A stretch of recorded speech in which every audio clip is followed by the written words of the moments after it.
You wanna know what my biggest pet peeve is with timeshares? What is it?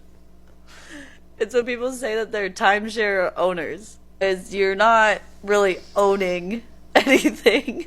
It's not tangible real estate. Like, it's not like, hey, I got this condo and I can go inside of it, out of it as much as I possibly can. Like, you're basically, even for point systems, you're basically the back of the bus of basically timeshare bookings. But I mean, the name itself is timeshare, so you're sharing time throughout the year of the Oh same my god. vacation rental, and So cheesy, but true. it is. It's literally time share. That's funny. You're sharing the time of the weeks in the year. I've always heard the word timeshare, and never put that together. Mind blown. Timeshare, sharing time. But you just read the word. That's all I did. That's all I read the word. Like, She just looked at it as timeshare.